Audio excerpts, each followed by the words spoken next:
Hello and welcome to this meditation.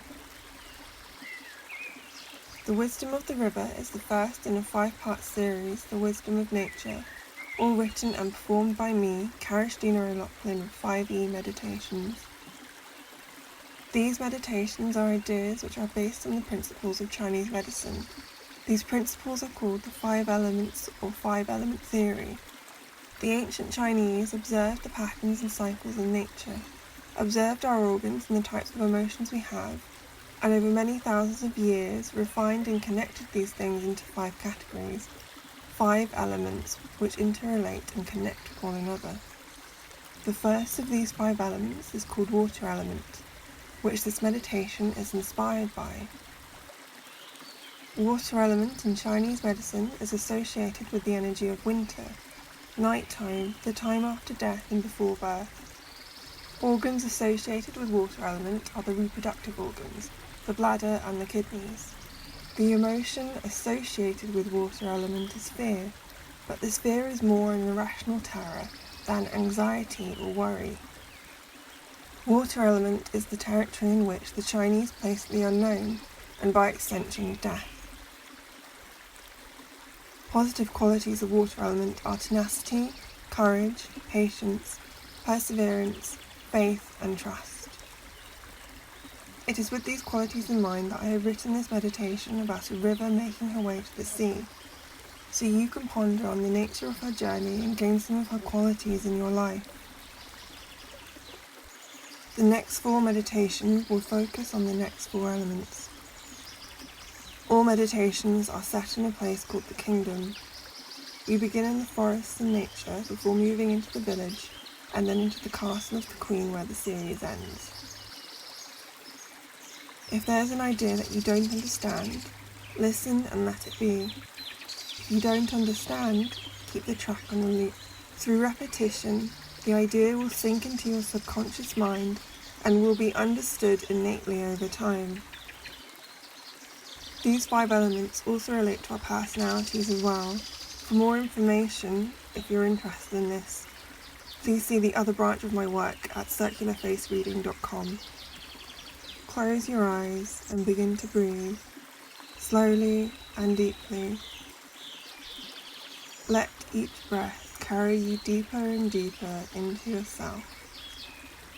When you breathe in, let the breath flood your chest. Let any worries or cares vanish into the ether. Breathe in and breathe out. Breathe in and breathe out. Breathe in and breathe out.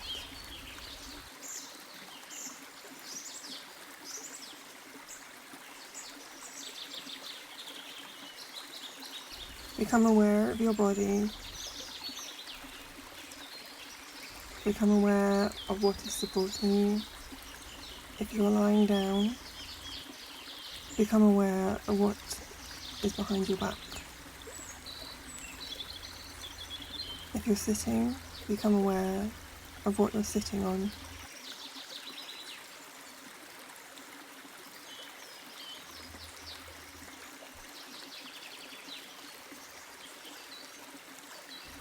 Now start to become aware if there's any tightness in your body, any joints that are stiff or aching, any muscles which are sore. And breathe into these and breathe out. Breathe in and breathe out. Breathe in and breathe out.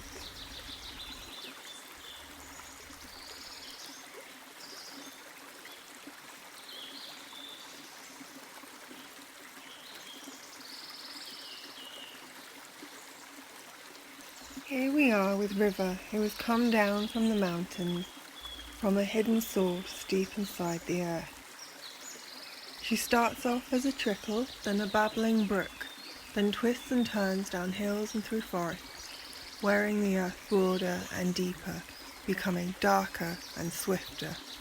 making her way to the sea like all her brothers and sisters. Let's see what we can learn from her.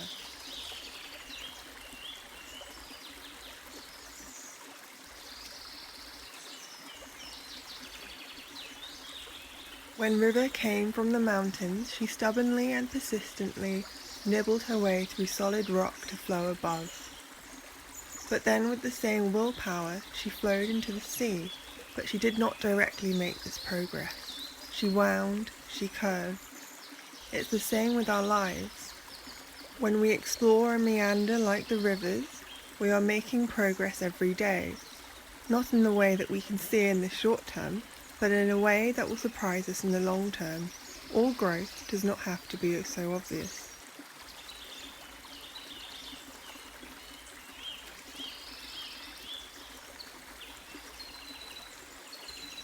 River is a wanderer, and so is the act of healing.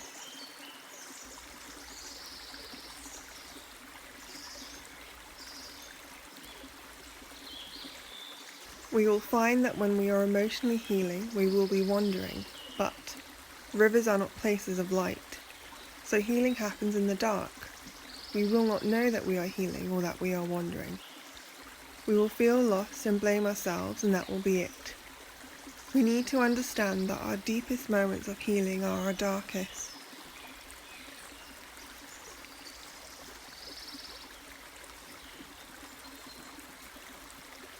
The deepest part of River is the swiftest, and then she will drop to become a waterfall, and then she is swift and deep again, and then she allows herself to drop. This is how rest and activity works. Yin must follow yang. Like River, rest will always serve us well, just as waterfalls serve her well.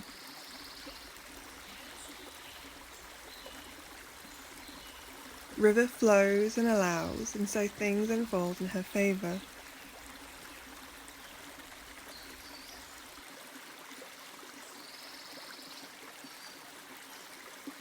If the mind was a thing in nature, it would be like River.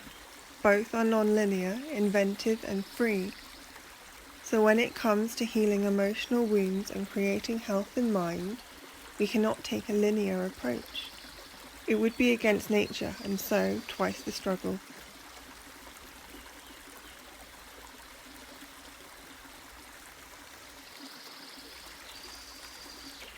How can you heal the non-linear then?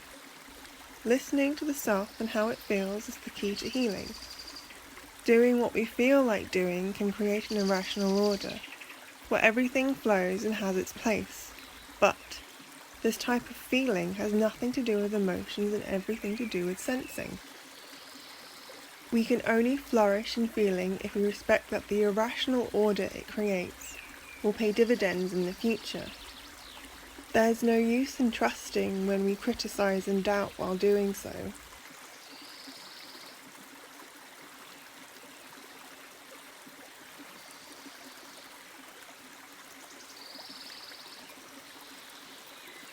River is deep.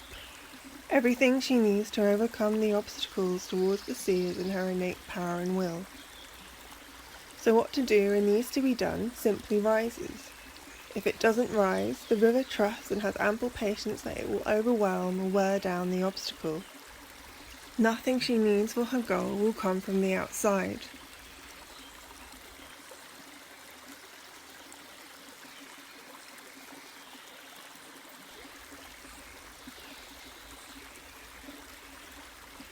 If trust, patience or faith are weak in our lives, then we will start many projects, hack at many branches, achieve nothing and then retire in depression. If trust is strong, like River, we will overcome like she has. We will wear hard earth smooth and grind rocks into dust.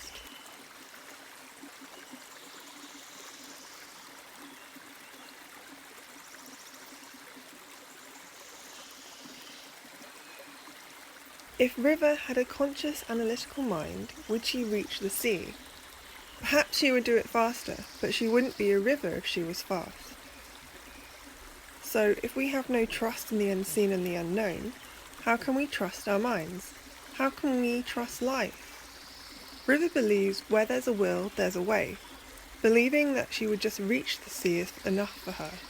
If River trusts her nature, she can trust her journey.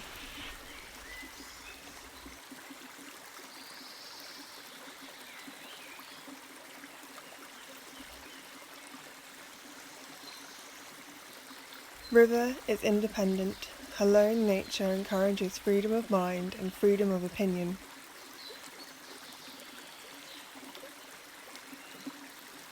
The deeper River trusts, the better her action. Trust is depth. Like the arrow and the bow, we need to go back to go forward. Trees must grow roots into the earth to grow forwards to the heavens. If back means trust or rest, then it must be done.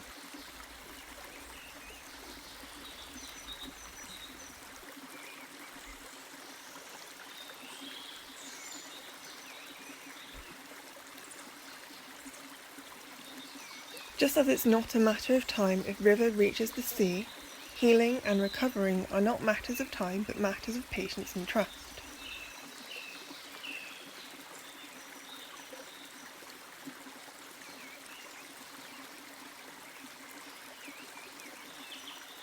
River finds the way by exploring. Exploring the self, pondering who we are, is the best way to know who we are.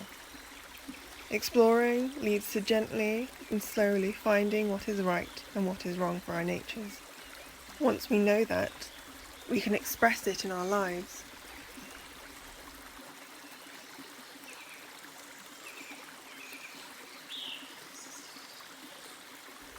River is like the tortoise in Aesop's fables. Slow and steady wins the race. If there is a rock larger than her in her way, she will wear it down little, often and badly.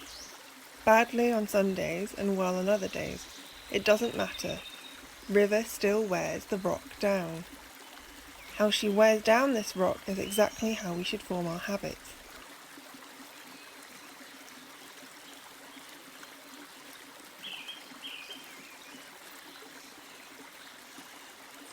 When River is alone, she's listening to who she is, deepening her sense of self.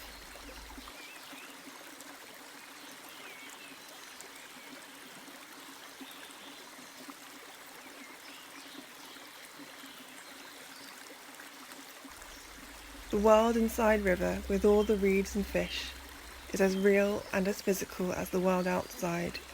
The same is true of the mind. Unseen does not mean unreal.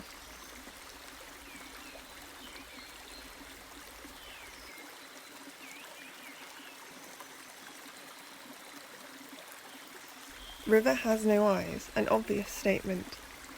So how she will travel to the sea is by a sense of touch and feeling. Not emotions, not logic, but how something feels to her. For us, it would be like handling a vase in the dark, and knowing what it is and what is its purpose without seeing it.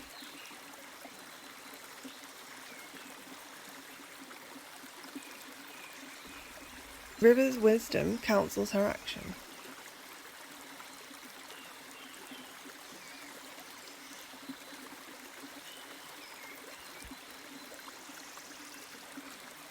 River isn't disciplined, neither are her sisters, yet they have reached the sea, fed towns, watered trees, let birds drink from them. They are not disciplined, yet they have done much in wandering and being slow. It's because they are not pressured things by nature.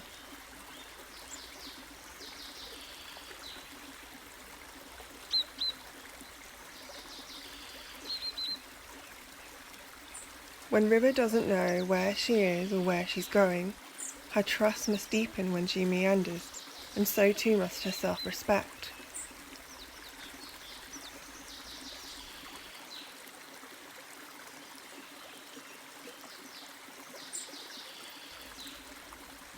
River is part of the waters of life. Everything in creation originally came from the dark wetness of her family. So in life, everything is born from mystery and the unknown, the womb or otherwise. There's nothing to fear from them. This is just how it has always been organised.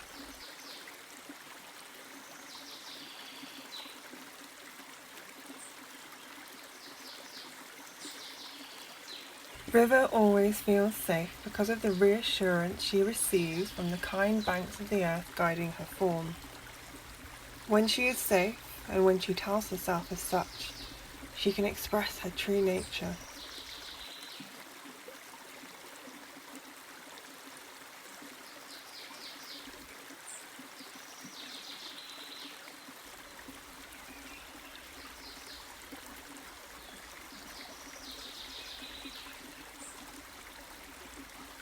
River has a sister who is a tributary of another sister. Just like River, what if our families are not family trees but family rivers, infinite in time, flowing forwards with no definable mountain source? If that is true, then there have been many tributaries behind us. Whether that's our ancestors or our history, there are thousands and thousands of years worth of people who have shared in this experience called life. Don't forget that whatever you've experienced or whatever you're experiencing, someone before you somewhere in history has experienced it as well. And even if you don't know those long-gone people, you share a connection to them. We're not individuals all alone. It's not all up to us. And if you'd like more thought on this, River is out of time. While seasons affect the trees or other plant life and the animals, it doesn't affect River.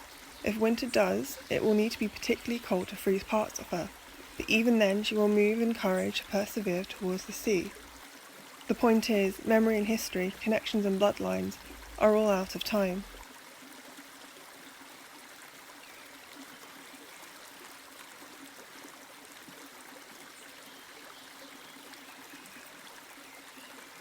River's power is often forgotten or ignored because she is so subtle and works so slowly that we would consider her work unseen, or hardly done at all. It's the same to be said of trust, persistence, faith, intuition, doing what we feel like doing. We forget how powerful they are because of how slowly they work.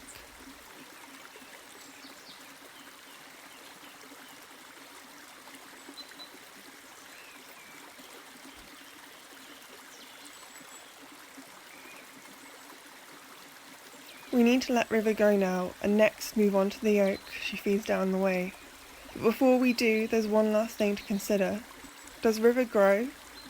When River has become wide and deep and has several rapids or two, has she grown?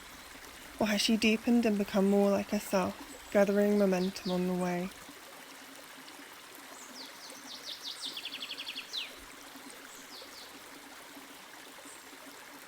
I'll leave you now with River so you may absorb her wisdom and develop your own insight and conclusions.